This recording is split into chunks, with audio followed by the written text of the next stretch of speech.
Dan di sebelahnya lagi Melia.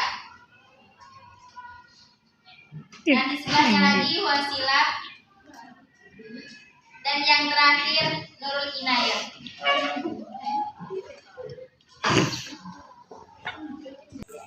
Tragedi Kanjuruhan Malang dan Gas Air Mata. Jakarta. Sedikitnya ada 8 peristiwa maut di dalam stadion sepak bola yang didahului oleh panik akibat penggunaan gas air mata untuk meredakan supporter yang beringas. 8 kejadian itu adalah di Peru pada 1964 yang menewaskan 318 orang. Tripoli pada 1968 yang menewaskan 30 orang. Haiti pada 1976 yang menewaskan 6 orang. Brazil pada 1985 yang menewaskan 3 orang. Zimbabwe pada 2000 yang menewaskan 13 orang.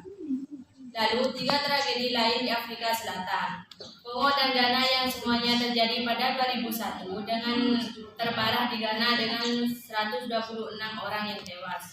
Dengan kasus Ghana, ketika 2 tim terkuat Aka Hearts of Oak dan Essence Kotoko berhadapan, pihak keamanan sebenarnya sudah mengantisipasi potensi rusuh dengan memperketat keamanan.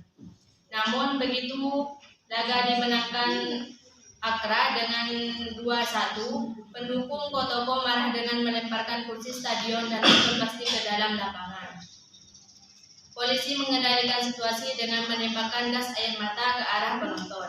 Tapi yang terjadi kemudian, supporter panik dengan spontan berlarian menghindari paparan gas air mata dengan berusaha keluar dari stadion. Desain stadion yang hanya memiliki sedikit pintu keluar kemudian menjadi apa yang disebut Ghana Institute of Research sebagai penangkapan maut. Setelah ribuan orang menumpuk di depan pintu keluar stadion laksana efek leher botol.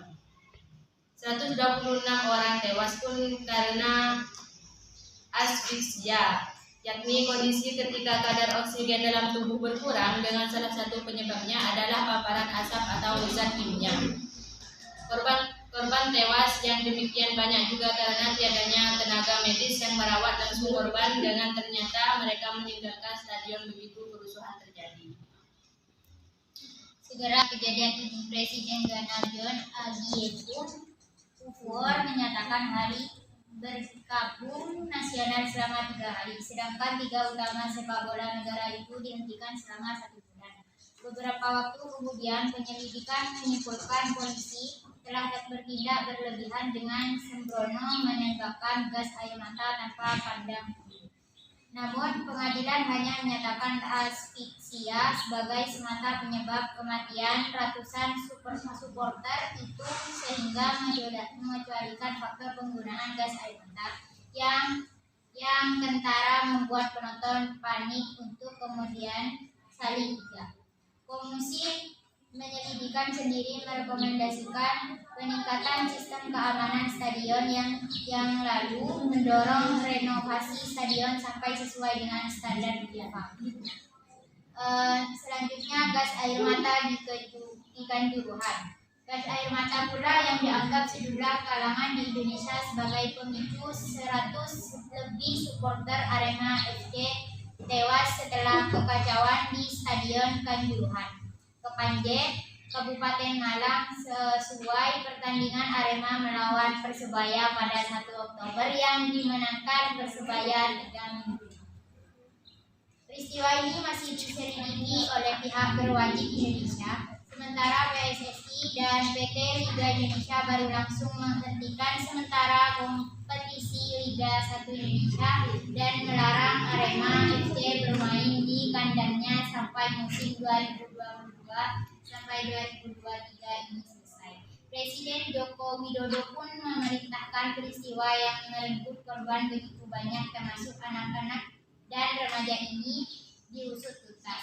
Mencari penyebab kejadian ini pun menjadi bagian sangat penting dan salah satu faktor yang tak bisa dikesampingkan adalah penggunaan gas air mata.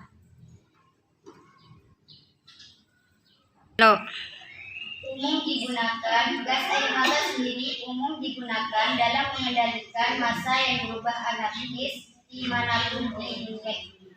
Namun, menurut sejumlah kalangan, salah satunya organisasi nirlaba perlindungan hak asasi manusia ICN for Human Rights, penggunaan gas air mata haruslah terukur karena gejala fisik iritasi kimia akibat gas air mata sering mengakibatkan disorientasi yang memicu keadaan takut, cemas, dan panik. Serangan panik bisa berjalan bersamaan dengan timbulnya rasa sakit fisik akibat gas air mata.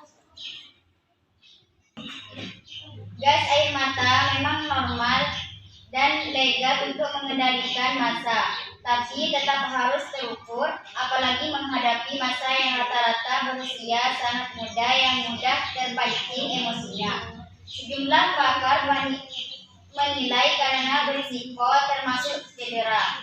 Hampir tak ada situasi yang membenarkan penggunaan gas air mata dalam mengendalikan massa. Satu hal yang pasti, gas air mata menyebabkan kepanikan dan kekacauan. Kematian massal akibat terinjak-injak bisa terjadi setelah gas air mata digunakan, kata ACT Parks dari Bull TV Passenger. Pada 2015, polisi menembakkan gas air mata di sebuah stadion sepak bola di Mesir guna menertibkan penonton yang berbuat onar. 25 orang meninggal dunia karena mati lemas atau terinjak-injak akibat panik menghindari paparan gas air mata. Saat panik melanda semua orang keluar stadion, pintu keluar pun berubah seperti leher botol, yang kemudian menjadi pintu maut karena orang menjadi sesak nafas, bahkan terinjak yang lain. Dalam perspektif ini, otoritas publik dan sepak bola Indonesia mesti juga konsisten menerapkan aturan yang ada guna menekan anarkisme tak saja di dalam stadion tapi juga di luar stadion, termasuk konvoi supporter yang merusak fasilitas publik dan mengganggu masyarakat yang tak ada kaitannya dengan situasi di stadion. Supporter sepak bola Indonesia jelas masih sangat butuh edukasi, kendati demikian, fokus tentu bukan kepada supporter semata, karena supporter cuma salah satu bagian dari sistem besar kompetisi sepak bola. Cukup sekian presentasi dari kami, kurang lebihnya mohon maaf.